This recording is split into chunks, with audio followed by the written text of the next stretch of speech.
ராபிடாக சொல்லுகிறேன்.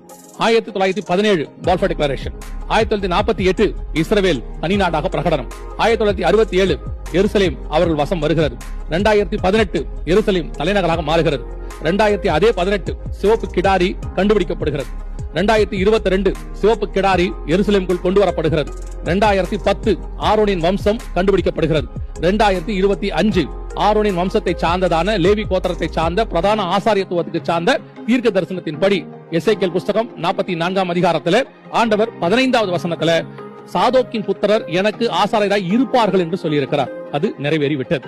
இனி அவர்களுக்கு தேவையானது ஒன்று. அவர்களே சொல்லுகிறார்கள், எங்களுக்கு எல்லாம் வந்துவிட்டது, ஒன்றே ஒன்று எங்களுக்கு தேவை, தேவாலயத்துக்கான இடம். அந்த தேவாலயத்துக்கான இடம் டெம்பிள் மவுண்ட் என்று சொல்லப்படுகிறது. அங்கேதான் சாலமோனுடைய முதல் தேவாலயம், செருபாபேல் கட்டின 2வது தேவாலயம் இருந்தது. இப்பொழுது அங்கே வேறொரு வழிபாட்டு தலம் இருக்கிறது. இந்த இடத்தில் தேவாலயம் கட்ட வேண்டும் என்று அவர்கள் ஆசைப்படுகிறார். அந்த இடத்தை நாங்கள் தரமாட்டோம் என்று பாலஸ்தீனர்களும் சொல்லுகிறார். ஆனால் வேதம் சொல்லுகிறது 3வது தேவாலயம் நிச்சயம் வரும் என்று சொல்லி. இத்தனை தீர்க்க தரிசனம் துல்லியமாய் நிறைவேறி இருக்கிறது. இனி என்ன நடக்கும்?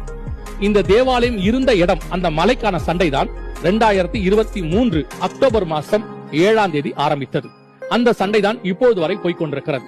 இனி நடக்க வேண்டிய தீர்க்க தரிசனம் என்ன?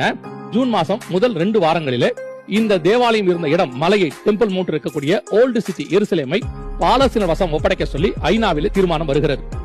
நியூ சிட்டி என்று சொல்லக்கூடிய எருசலேமை இஸ்ரவேல் வசம் ஒப்படைக்க சொல்லி அதே தீர்மானம் சொல்லுகிறது. அதாவது இதுக்கு போய் 2 ஸ்டேட் சொல்யூஷன், 2ஆக பிரிக்கிறார். இது சாத்தியமா என்று சொன்னால் உலக நாடுகள் அத்தனையும் இதற்கு ஆதரவு தெரிவிக்கிறது. ஐரோப்பா நாட்டிலே, அரபு நாடுகளிலே எல்லோரும் ஆதரவு தெரிவிக்கிறார்கள். சகரியாவின் புஸ்தகம் 12ஆம் அதிகாரம் 3-4 வசனத்தின்படி பூமியில் உள்ள ராஜாக்கள் ஏகமாய் எருசலேமுக்கு விரோதமாய் கூடிக்கொள்வார்கள். தீர்க்க தரிசனம் நிறைவேறுகிறது. இதனுடைய முடிவுதான் 3ஆம் உலக யுத்தமாக இருக்க வாய்ப்பு இருக்கிறது. நம்மை பொறுத்த வரைக்கும் ஆண்டவர் சொன்ன தீர்க்க தரிசனங்கள் 1917 இருந்து 2025 வரைக்கும் ஏறக்குறைய இந்த 120 வருஷத்துக்குள்ள, இன்னும் தெளிவாய் சொல்ல வேண்டும் என்றால் 1948 இருந்து இந்த 2025 வரைக்கும் 77 வருஷங்களாக அத்தனை தீர்க்க தரிசனங்களும் துல்லியமாய் நிறைவேறுகிறது. இனி நமக்கு தேவையான ஒன்றே ஒன்றுதான் இருக்கிறது. இவைகள் சம்பவிக்க தொடங்கும் போது லூக்கா 21:28 உங்களுடைய மீட்பு சமீபமாக இருப்பதால் நிமிர்ந்து பார்த்து தலைகளை உயர்த்துங்கள். கவனித்து பாருங்கள், இத்தனை தீர்க்க தரிசனங்களும் 77 வருஷத்துக்குள்ளாக நிறைவேறி இருக்கிறது, நிறைவேறி கொண்டிருக்கிறது.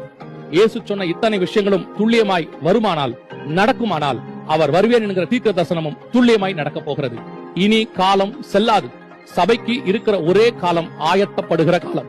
சபையை ஆயத்தப்படுத்துங்கள், நீங்களும் ஆயத்தப்படுங்கள், ஒரு கூட்டத்தை ஆயத்தப்படுத்துங்கள். ராஜா வருகிறார். இனி காலம் செல்லாது.